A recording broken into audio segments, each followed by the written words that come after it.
Quiet, numbskulls. I'm broadcasting. Use Gritto, radio friends. The soap that gives your hands that dishpan look. How will the old man know you've been working if your hands don't have that dishpan look? Put a box of Gritto in a glass of water. Then listen to it fizz. Dopes. Remember, Gritto spelled sideways is atragg. And now Gritto's own story of Sandra Sandpile, and here's Mud in Your Eye. Music. I heard you on the wireless back in 52, lying awake intently tuning in on you. If I was young, it didn't stop you coming through. They took the credit for your second symphony, rewritten by machine on new technology, and now I understand the problems you could see. I met your children. What did you tell them? Video killed the radio star. Video killed the radio star. Pictures came and broke. Hello everybody, Big John here, and my sidekick Steve, welcoming you to another edition of that fantabulous radio program, The Glowing Dial, coming to you over Yesterday USA Superstation. Welcoming you to another roughly 55 minutes of old-time radio entertainment. Actually, it's kind of new-time radio entertainment. No, it's kind of old-time too, isn't it? It's a little of both. It's what you make it. I was going to say something there. Steve is Yes. sitting there trying to think of something to say. It's what you make it. Is there such a word as fantabulous? I've been thinking about that. Well, I think it's a combination of two different words, isn't it? that's like Funkalicious or something like that. But Yeah. if it serves a purpose, what the hey? We're not here to consult Merriam-Webster on everything we say purpose. here. That's one of those animals that live in the water that, Yeah. that like balance things on their noses. Anyway, this is not a tuna commercial, okay? So, thank you. We have a great interview to bring you here, folks, and it's going to run most of the course of the show today. Ooh. I was very lucky in getting in contact with Mr. John Dunning. And if you know that name, he wrote what has become the old-time radio Bible, Tune In Yesterday. Ah. And, all right. Well, I'm and, trying to make he was this show interesting with all these oohs and ahs very and good. sounds. Okay. He was gracious enough to give us a phone interview. Ooh. And this went a good length of time. Actually, this fella is as great to interview as Frank Brzee was, because he can talk and relate all these stories to you. And it turns out that he hosted a radio program himself for a while there. He is working on an updated version of Tune In Yesterday. Hey! We enjoyed that book so much, and it's going to be great to get a newer one. Different title, but about twice as thick. New shows. You'll hear us talk about it in the interview. So stay tuned, because we're going to have that, and we're also going to be telling you about our contest we have going. And we have a deadline on that now. We need all the entries in by a certain date, and we'll let you know that, and the means to contact us as well. But Yes, I could use a date. yes. Anyway, right now, well, so could I, but we got a show to do, okay? Oh. We'll call First Great things Expectations later on, all right? Check my email. Yeah. I know why they call it Great Expectations, because some of the women are kind of grating, but okay, fine. Anyway, let's get on with our interview here, and without further ado, the Glowing Dial interview with John Dunning, author of Tune In Yesterday. Okay, I have on the phone with me a gentleman who is responsible for a book that has become very sought after in the old-time radio collecting field. I'm talking about the book called Tune In Yesterday, and its author, John Dunning. Hello, John. How are you? Very good. And first of all, let's say thank you for joining us here in the Glowing Dial, taking some time out to talk to us. Well, thank you. A few questions we had written out here to ask you about the book and yourself and everything. How long have you been into old-time radio, to start with? I got my first tapes in 1969, and basically I'd heard about a collector here in Denver, And at that time, I don't think there were more than about 300 shows or 600 or something like that in general circulation. There were some guys like Barry Brooks up in Boston area who were reported to have several, 20,000, up to 20,000, but and Jim Harmon out in California had many thousands of shows. But, and Jim wrote the book The Great Radio Heroes and the Great Radio Comedians, and I think he's still fairly active. But for the most part, at that time, there wasn't very much.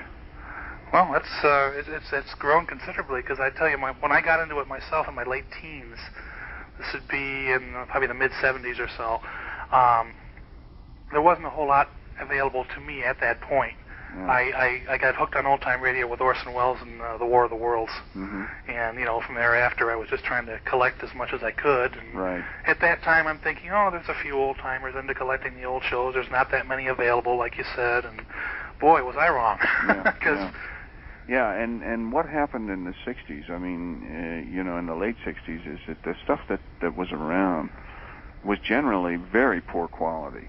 A lot of it had been poorly saved and poorly recorded, and then you had a lot of collectors who were dealing with very poor equipment, and the method of operation at that point was to double track everything and double speed everything, so you could do theoretically, at least, you could do a 4-hour tape in 30 minutes. Okay. But of course, you messed it up in the process. Right. A lot of people. I remember one fellow who claimed to have collected 60,000 shows back then, and you just can't do that. If you don't listen to the stuff, what's the sense in collecting to it? Correct. Or collecting it. So a lot of the sound quality has improved dramatically over the last 20 years. Yes, it has. You have guys going back to the original sources, the original discs, right, and redubbing them after somebody else had messed them up years ago, and those flawed copies were put into circulation, and then the problems were compounded when these guys with their old 1956 web cores got a hold of them and double tracked them. Right. So I have actually heard shows that were both too sharp and muffled, and had crosstalk and were fast, and they had the whole range of program flaws. Thankfully, that's not as true today. Yeah, well, you still do hear, I think, some of the crosstalk may be evident still on some of the transcription discs, because maybe it was just a poor transcription. Yeah, that is less common, I think, than having somebody mess it up intermediately. Right. Especially the commercial dealers. I think what you find out with a lot of these guys, and there are some who are very conscientious, but I think a lot of the commercial dealers are in it for the money, and there isn't that much money to be made, and especially when you're supplying the tape. So I think they think if they can dub it as fast as possible, then they can cut back on their time. But what you get is a show that's really pretty flawed. I haven't had to fool with dealers in a long time. I mean, I bought my initial 300 or 400 shows from a guy, and I never bought from another dealer after that. I do have a little buy group here in Denver that buys from guys who don't sell to the public, but they have access to discs, and so I trade them stuff for master discs when they come in, disc dubs. But I don't know. I tell you, most of the dealer stuff that I hear has got some problems. You can tell it's several generations removed from the original source. Right.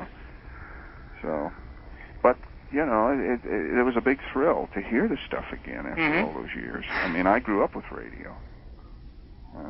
In the early 50s, I used to listen to Meet Corliss Archer and Fat Man and all those shows, and it was a real thrill to hear them again. I got into it because of nostalgia. Right. And then I found out when I started listening to this stuff that some of it was very, very good. Well, that was my feeling too. I mean, I wasn't around. I'm only 35 right now, so I didn't really live through any of the golden age golden days of radio at all, so I didn't really hear anything as it went out on the network, except for maybe CBS Mystery Theater, in the late 70s. But I discovered the magic of it very early on in my teens, and it's been with me ever since. But getting into tuning yesterday, your book, you realize, maybe you may not realize, I told you when I talked to you before, this has become pretty much the Bible of old-time radio collectors. And well, that's very flattering. I'm happy to hear that. It's I do hear that from time to time, and it really does make me aware of how many shortcomings there are in the book and why the book needed to be redone. I appreciate when people say that, but it really was time to do something, some upgraded edition of it. Right. But the current edition, I mean, it's been out of print for a number of years now. I think it originally came out in 1976. Am I correct? Yeah. And that's fetching prices of, at least at the convention we were at, the fellow wanted $100 for it, and we talked him down to 75. Yeah. But it used to sell for more than that, and what happened was, I think the radio crowd got wind of the fact that I had another book in the works, and that was really the first of my books that started fetching any real money at all, and I'd seen prices of $250 and up. Wow! Back 6 or 7 years ago. So we got a great deal then, didn't we? Well, but what happened? What happened? See, is the price dropped on it because that was totally an old-time radio market. They didn't care whether they got the first edition or the second edition. I remember back then one book dealer got $65 for a paperback. And what the radio crowd wanted was they just wanted access to the information that was in the book. Right. There was even some dealer who was trying to sell photocopied pages of it at one of the conventions. I had a little talk with him on the phone. That's a bit illegal, isn't it? Yes, he didn't seem to understand. He was pretty irate and pretty belligerent. He didn't seem to understand that the difference between selling a first edition for $200 and selling a photocopied edition for $20. Yeah. And I explained what the law was to him, and I don't think he gets it till this day. but there is a difference, and the book, I'm gratified that I did it. I'm happy I wrote it, but over a period of time there were some errors in it. When I started out to do it, I made a pact with myself there wouldn't be one single mistake in it. Well, I'm sorry, there were a number of mistakes in it. You can't catch every single mistake. I mean, No. But we're trying on this one. And this is going to be at least 2 to 3 times the book the other one was. Wow, that's great to hear. What kind of a job is it putting something like this together? I mean, like the original. When did you first start working on the first issue? Oh, yeah. Well, I was going to tell you, before we get to that, in connection with that, what has happened to the book as a collectible is that the radio guys stopped buying it when it became apparent that there was going to be another edition that was going to really pretty well eclipse the first one. And then I started writing detective books. And, and what happened with I wrote a novel called Book to Die, which almost immediately became a collectible that really it's selling for about $800 now. And what you're seeing now is that the prices on the radio book have after going down to sometimes as low as $50 after a high of about $250 are coming back up again. And the reason they're coming back up again is because they're selling to detective and mystery fans who will never use the book. They don't care anything about old-time radio, and those folks will never buy anything but a first edition. Right. I mean, see, so the book has had a kind of an up and down life as a collectible book. Now, to get back to what you asked me, what was it again? Well, what does it take to put something like this together? And when did you first start work on this first the Tune In Yesterday book?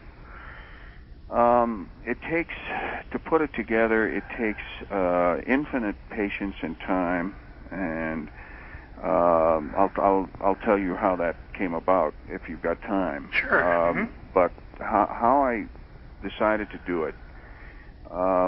Back about 6 years ago, maybe more than that, 7 or 8 years ago, I was very impressed with the need for a new edition, and I called my agent in New York and I asked her what she thought the prospects were, and she said, well, it was possible to do it.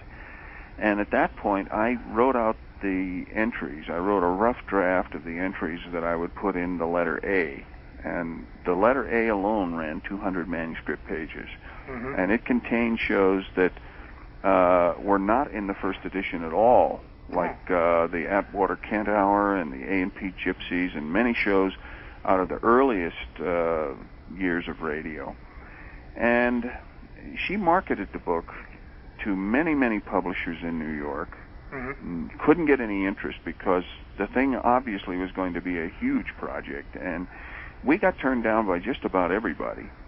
And at the end of several years, she called me up and said, we're pretty much run the gamut on this with the exception of the university presses.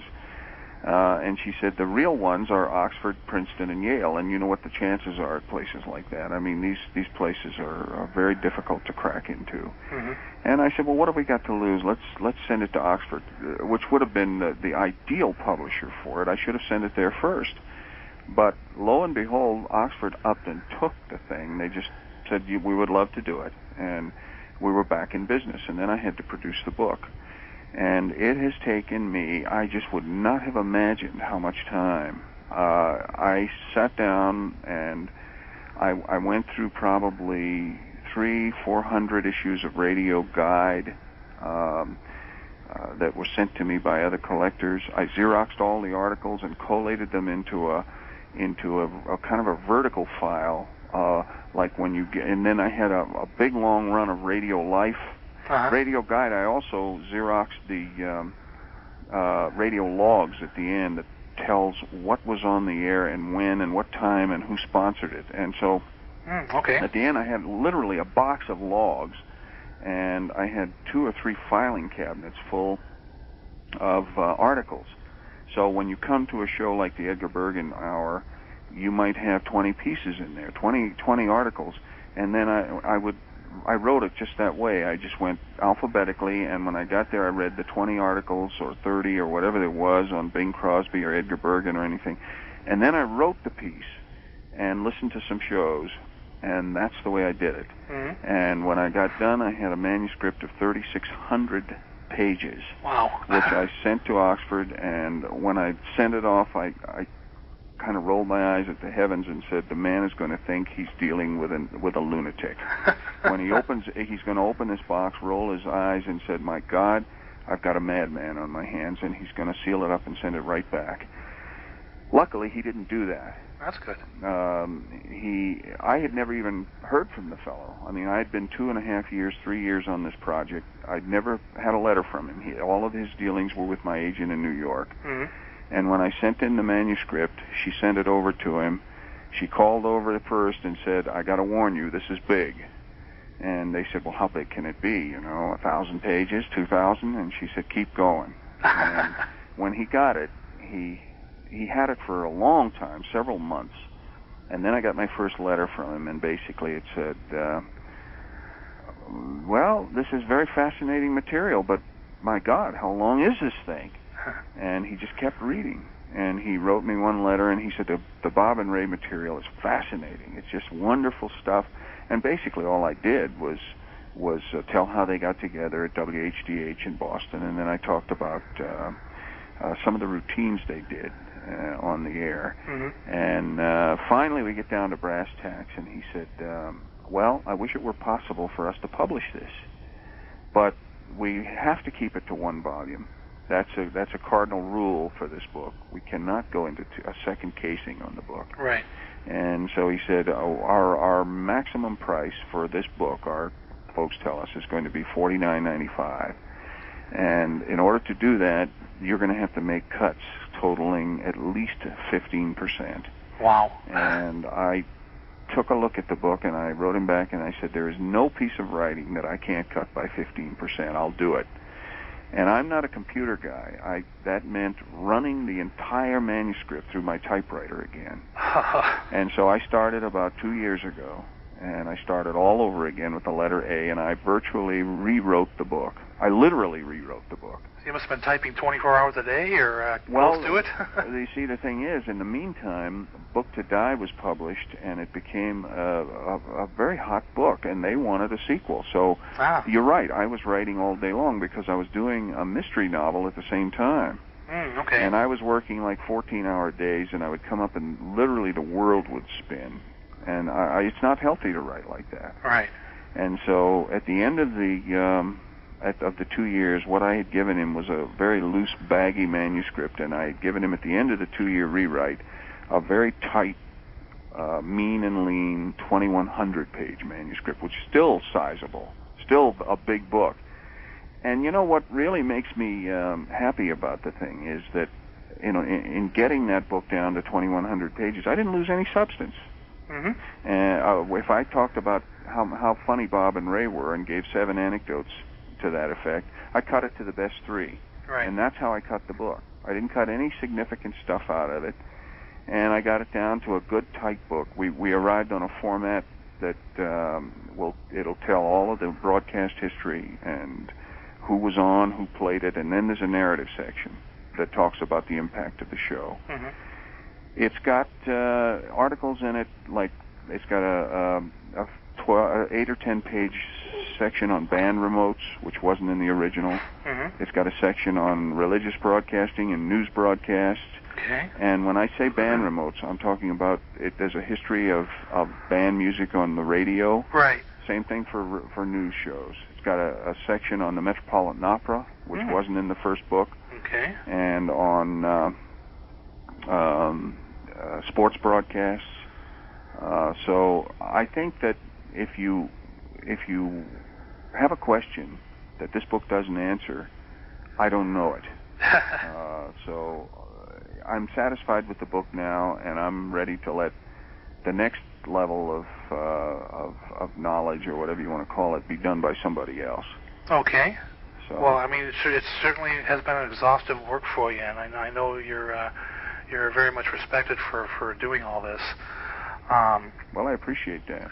They changed the title. Okay. Title? Oxford didn't like Tune In yesterday. They thought it was gimmicky, so they came up with a title called On the Air, the Encyclopedia of Old Time Radio. Okay, that fits. And they are treating it as a new book. Okay, very good. Yeah, even though there is some stuff from the old book, it's mostly been rechanneled and rewritten, so they're treating it as a new title. There was a question my co-host Steve wanted me to ask here, as far as the new content in the new book, is there going to be anything covering any local programming, like programming that didn't really go out on the networks? Only if it was nationally known in some way. Okay. I just really couldn't get into local radio because I just didn't. That's a whole other area, though, isn't it? Yeah. And much more exhaustive than what you were now doing, too. Yeah. What I did do are shows like the breakfast shows in New York, Breakfast with Dorothy and Dick, which was only on WOR, and the Children's Hour, I think, was on WJZ, and shows like that had a national reputation, even though they were only on locally. But no, I think the local thing is going to be have to be somebody else's job. Okay, no problem there. In researching all this, did you actually do any travel interviews or? I didn't do any traveling to interview, but what I did do was when I was here on radio, I did an old-time radio show here in Denver for 25 years. Oh, did you? Okay. And I had a show on a talk station, and I did about 125 or 30 on-the-phone interviews of up to 75 minutes with people many of whom are now dead. And a lot of that was worked into the book. I mean, I interviewed folks like Frank Nelson and Howard Duff. Oh, wow, yeah. I got Phil Harris on one time, and Fibber came on. He was a bear, I'll tell you. He was a tough Jim interview. Jordan? Yeah. He was really a tough interview. Was he really? He was cantankerous, and he wanted to argue about everything. And, Uh-huh. and it took me about a half an hour, which is all the time he happened to have, to just to break the ice with the guy. Oh, boy. I mean, he was just crusty as he could be. Hmm. But some of the ones I remember as being wonderful. Dick Joy and I became real good friends, and Elliot Lewis became. Oh, yeah. He and I became really good friends. He used to call me at night. He was a mystery writer too, you know. He was a triple threat man almost, wasn't Triple he? threat man. I use that term in the Actor, book. producer, director, writer. Yeah. That's 4, actually, isn't it? yeah. If I were going to die and come back, I'd like to come back as Elliot Lewis in 1949 or 50. Or Yeah. Norman Corwin. Corwin was another one who appeared on my show. I had him twice. I had George Balzer, who wrote for Jack Benny. Mm-hmm. But Elliot, the first time I called him, he was kind of almost like a hero figure, you know. And I don't have hero worship because I'm getting kind of old myself now, and I was a reporter for the Post, and I can interview just about anybody. Mm-hmm. But I got to tell you, when I called Elliot on the phone, I had a little bit of the shakes. A little bit of stammering there? Huh? A little bit of stammering, huh? Yeah, and he got on the phone. I think his wife, Mary Jane Croft, answered the phone, and I asked if I could speak to Elliot, and he comes and gets on the phone, and I told him who I was, and he had never heard of me, even though I'd had a couple of mystery books out that were current at that point. Uh-huh. He was writing a series of mysteries, paperback mysteries, about a detective named Bennett. Okay. And those are out of print, I believe, now, and when I told him I wrote mysteries too, we hit off a correspondence then that actually he would call me sometimes at night, and he would tell me some of the problems he was having with his publisher.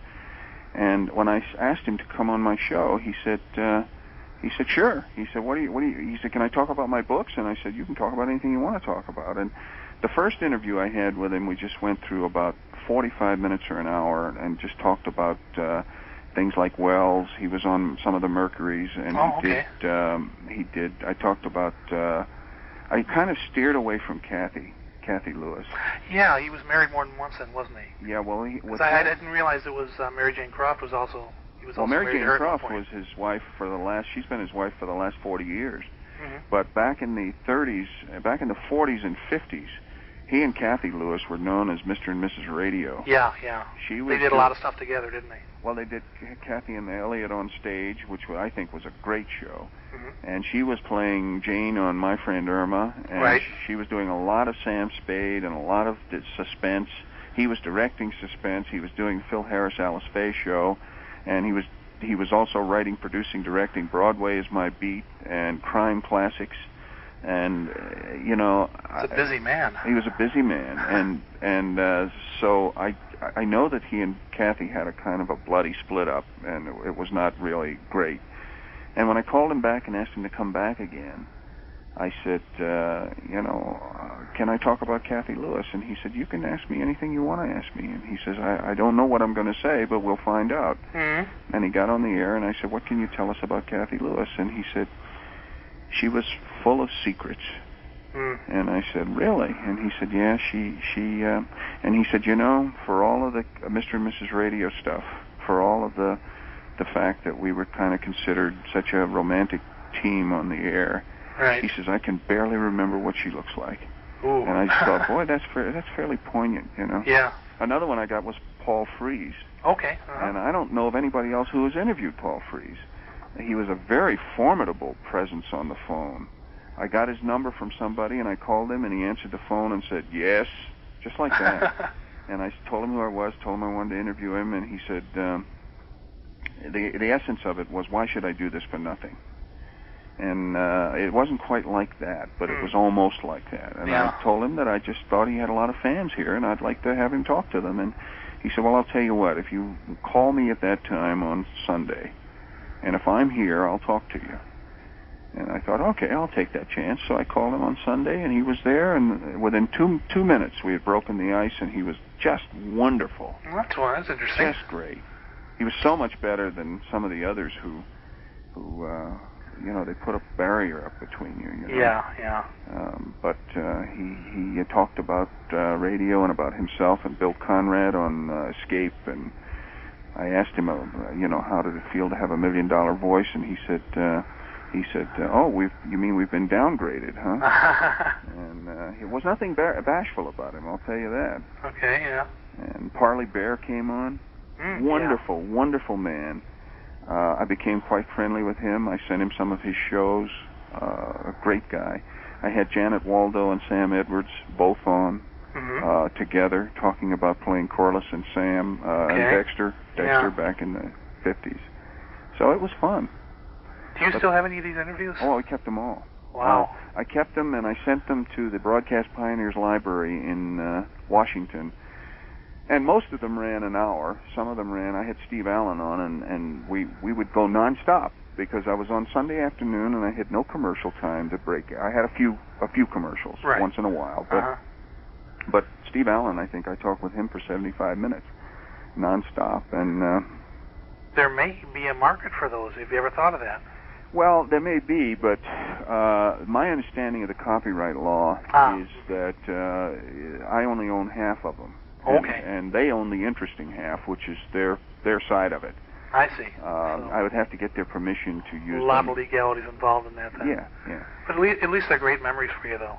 Oh, yeah. I mean, it created a very tense show because we'd go on live, and Elliot would tell me, he said, you're working without a net. I remember he said this to me on the air. He said, live radio, there's nothing like live radio. It's just, and he said, you don't have any idea what I'm going to say at this point, do you? That's why I respect all the folks that were involved in it and did it. Absolutely. Even if you go into live TV, too, I look at a lot of these old shows, like the old Tales from Tomorrow or the old Lights Outs, or as they went to TV. I just have a great deal of respect for the folks that did that, because you had to get it right. Did you see they're going to do ER live? They're going to do the first broadcast of ER is going to be on live. No, I did not hear that. Now that's really interesting because and the cast, I guess, just decided that they want to do something different. Now I don't know if you've ever watched that show. No, I haven't. Well, let me tell you, the emergency room in that show is fairly shall we say frantic. Oh, okay. And there's a lot of dolly work. And I'm just think that takes a lot of guts to do that. Yeah, it does. But anyway, it's going to make an interesting hour to see how they do it. But I just thought most of these folks were just superb. I had a few difficult ones, like Jim Jordan disagreed with everything and challenged everything, and I was just getting to him when he had to go. Right. John Houseman was just a bear. But Ray Bradbury came on and talked about some of the stuff that was adapted from his books, and he was just wonderful. I called Helen Mack at home, and I couldn't get her on the air.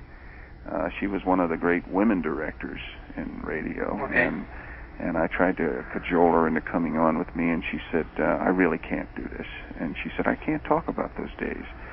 And I tried to tell her, I said, I'm probably the most gentle interviewer you will ever see. I said, and she said, really? She said, I can't do it, I shouldn't do it, and I won't do it. And that pretty well was the end of that. Some of these people were shunted aside by television in such a rude and brusque way. Exactly, yeah. You had a bunch of hotshots who came in and took over TV, and the radio folks were kind of disdained in the early years of television. Later it became a badge of respect to have worked in radio. Yeah. And that wasn't true in the beginning. But I found some really interesting people. I got a hold of a BBC technician who was up on the rooftops with Murrow during the Blitz. Oh wow. And, a really interesting guy. I still have all that, and a lot of it worked into the book. More than you wanted to know, right? But it was fun. Yeah. Moving on to a different area here, do you ever attend any of the old-time radio conventions that are around the country? I don't travel much. I don't go to conventions of mystery readers either, and I tend to stay home and work. I did go to the Spurdvac convention about 10 years ago, but I've never been to the one in New Jersey. Okay, we were there for our first time last year. We're going again this year, and they've got a pretty good roster of folks going to be appearing there, so we're going to be doing our best to see if we can get some interviews with them. The first one we actually did interview was Parley Bear, and Parley's great. he was at the very end of a long, tiring weekend for him, and he was just very gracious enough to sit down with us for a few minutes and let us ask him a few questions. So we were very grateful to him for that. Yeah, I had him 3 times, and once with Georgia Ellis before she died. And, okay. Talking about playing Chester and Kitty on Gunsmoke. Right. And, geez, this brings back a lot of memories. It's been 10, 15 years since I've done these things. Never have heard them again either. And I did Burn Surrey. I had sound effects men. Okay. It was Dr. Burn Surrey now. I guess he became a psychologist. But there were some I missed. I did get Eve Arden on, and she was gracious and all that, but she was kind of secretive. She didn't want to tell too much. She was working on her own book, and she didn't want to blow a lot of that off. Oh, okay, yeah. And the ones I didn't get that I wanted, I really would have loved to talk to Dick Crenna. He played so many great juveniles like Walter Denton Right. from Armis Brooks, and now, of course, he's a leading man type, a fairly aging leading man. I hope he's not listening to this, but he'd probably admit that. I mean, all this stuff is 40, 50 years ago. Yeah. And I got some really great newsmen. I had Eric Severide on, and he didn't want to come on, but I sent him some tapes of himself from the Italian battlefront in '44, and he was so moved by it, he agreed to come on for a half an hour and stayed the whole hour. Very good. And I got Charles Collingwood and Larry LeSueur.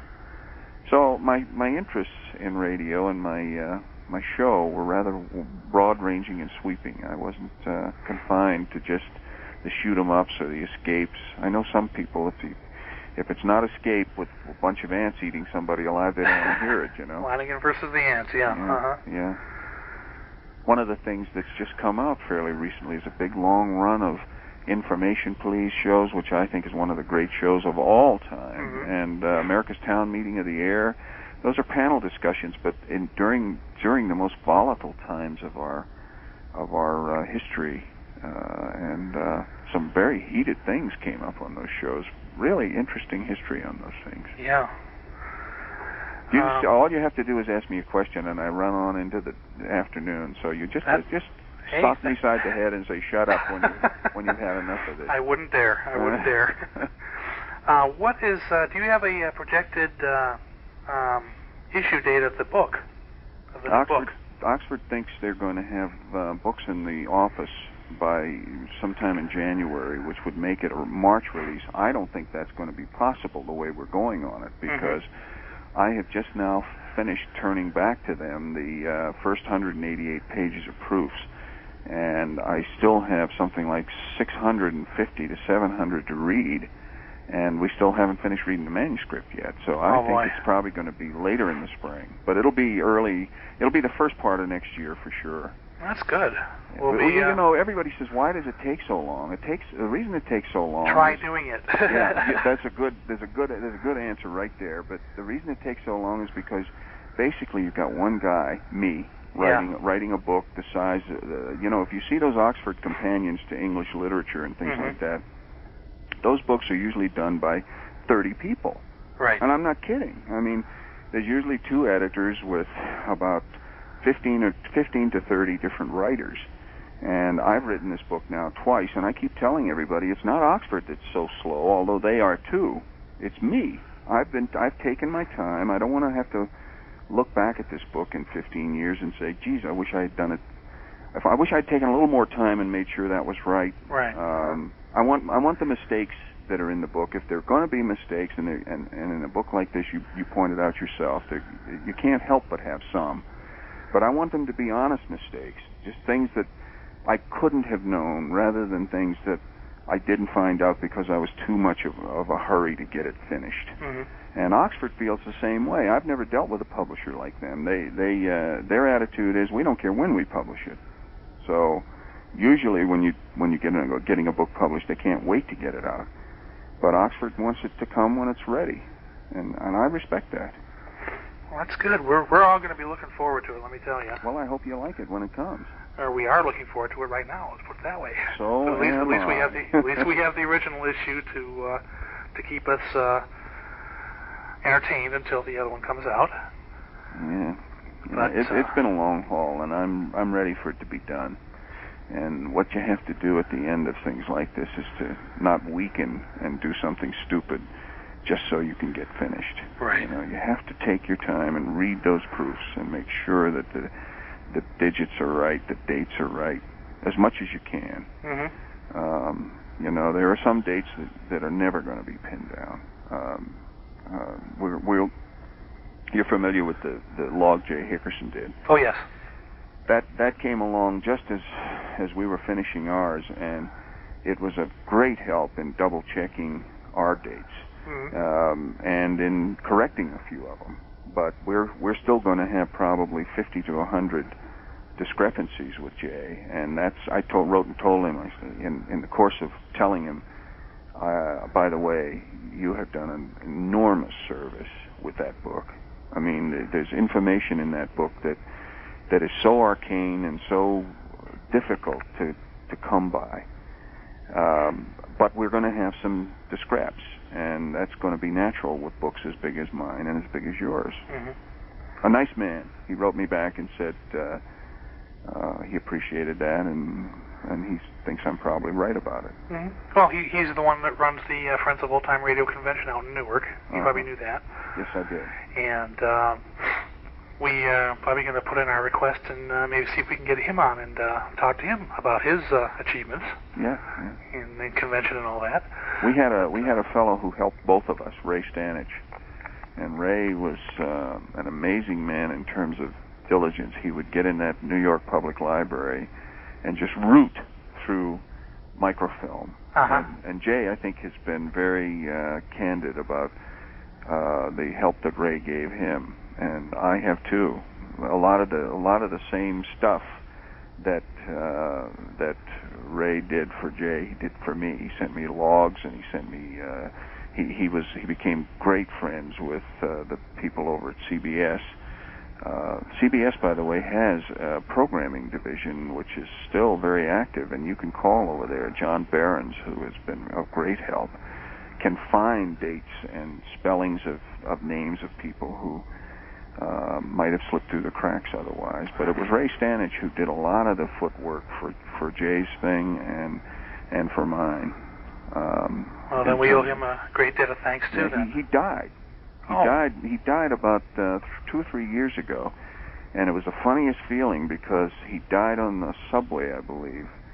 And 2 days later, I got a package from him containing a bunch of CBS press releases and log information. And but even then, as good as Ray was, we double checked him. We went to the library, checked all the microfilm, because I want this thing to be right, as right as it can be, you know. Well, we've got total faith in you, John. Well, there are some days when I start babbling in tongues after a 12-hour day that I think, geez, if this thing comes out sounding like English, I'll be lucky. But it's almost over now. Well, I'm sure it's going to come out just fine, and like I say, we're all going to be looking forward to it. I want to thank you very much for taking the time here of being with us here on the Glowing Dial and answering our questions, and hope it's given you an opportunity to reminisce a little bit. Oh, yeah. Bring back some memories to you. Yeah, it has. And, I appreciate your interest. Okay, well, thank you very much, John. All right, take care. All right. We'll see you. All right, bye-bye.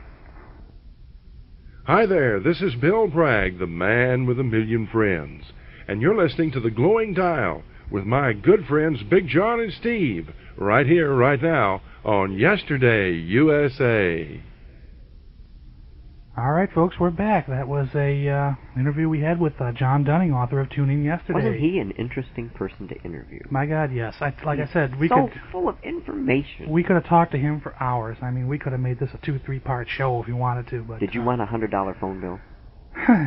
No, I think I've got that already, actually. But chances are that in an upcoming Sunday live show, Bill Bragg may be having John on and giving you folks a chance to call in and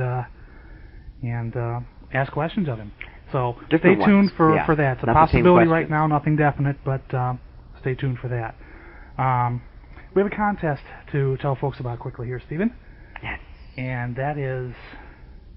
Our Name the Radio contest. Oh, yes. Our lovely radio we have here, or handsome radio, depending on... I think it's a rather silly contest myself, but go ahead and quickly tell folks Well, what this is all about. Our magical radio that brings these wonderful shows to you every week doesn't have a name. And we feel it's part of the family that it should be entitled to be given a name. How about Ralph? So, No? Okay. is that your entry? No. Oh, okay. No, I don't think you can We've participate. gotten some rather interesting entries here, folks, so the competition is going to be fast Yes. and furious here. Some of them have made me giggle, and if it makes me giggle, you know they've got to be pretty interesting. Right. So we need a name for this radio to please Mr. Steve here. And we need these to us by the end of the month, the end of September. September the 30th. September the 30th, we must have all entries. And then we will make a judgment and issue the prize, which I think is going to be some OTR on tape. We're probably going to do 3-hour-long tapes of OTR shows of your choice from our archives. Now, being specific on the rules, September the 30th, if it's postmarked by the 30th, it'll be accepted. Correct. Emailed Right. to John on the 30th. Mm-hmm. Or a midnight phone that night call or whatever. So.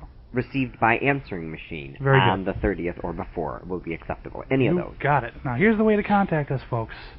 First of all, we have email, and that's glowdial, GLODIAL, at ix.netcom.com.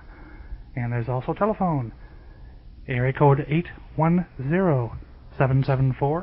810-774-0112.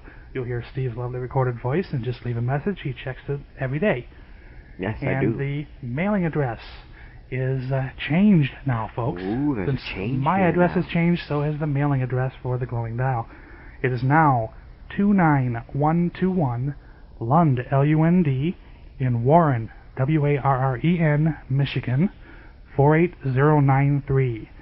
So let us hear from you by any one of those means, and also let us know if you like the show, anything you want to request, whatever. We want to know about it. Yeah. And before we close here, I want to bring out one more announcement here, and that is October 23 through 25, 1997 marks the 22nd annual Friends of Old Time Radio Convention in Newark, New Jersey. It's going to be held at the Holiday Inn North, and One Man's Family and the Cisco Kid are going to be featured, and we don't have time to go into all the fantastic guests that are going to be here, but if you want to email us or get in contact with us, we'll get you all the information here. Or you can get information from Jay Hickerson. You can write to him at P.O. Box 4321, Hamden, Hamden, Connecticut, 06514. Or email him at capital J, small a, small y, capital H, small I-C-K at AOL.com. jhick at AOL.com. And he'll get you the information on that. And you better get those reservations in early, folks, because this is going to probably be oversold, and we're going to have a big, big crowd. And we hope to see you there. So, that's about all we got now for this edition. So this is Big John and Steve saying keep a positive thought, keep looking up, and we'll see you on the radio. Bye-bye.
to the county seat to attend court that nothing would do old Jim Lawson, but he must go along. He said there wasn't much doing around him, and he'd go down to county seat with me, and maybe he could get a job on the jury, seeing as how I had a job being a witness. Well, we got down there, and I said, Jim, where are we going to stop at? And Jim said, well, now, I don't know. I ain't been down here in quite a spell, but I got a friend here's got a hotel. His name is Bug. Let's go over to the Bug House. Gosh, Jim was just crazy to get into the Bug House. Well, we went over there, and Jim introduced me to Mr. Bug and Lady Bug and Miss Bug and all the little bugs. While they showed us up to a room, made us comfortable, and Jim got to looking around. He says, that's a pretty good bed, Bug. Well, it was getting a little mite chilly for that early in the fall, and I said, I guess we'll have to have a fire, Bug. Well, after that, we went down the dining room to eat supper and got to eating, and Jim said, I'm pretty hungry. I guess I'll have another potato, Bug. Well, I was a little thirsty, so I said, guess I'll have another glass of water, Bug. Well, after supper was over, Bug was out in the yard chopping up kindling for the next morning, and up come a thunderstorm. It got the thundering and lightning, and Jim went out and says, I guess you better come in or you'll get struck by lightning, Bug. Well, he took a tumble, Bug did, and come into the house, and we sat around till bedtime and went up to bed, and I heard a noise out in the hall, and I looked out, and gosh, there was a hired girl kissing Bug.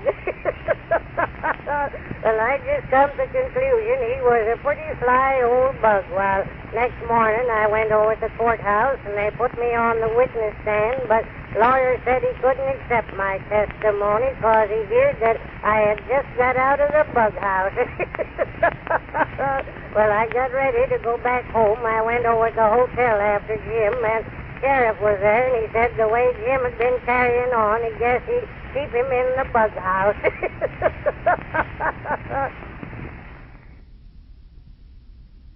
Yesterday USA Superstation.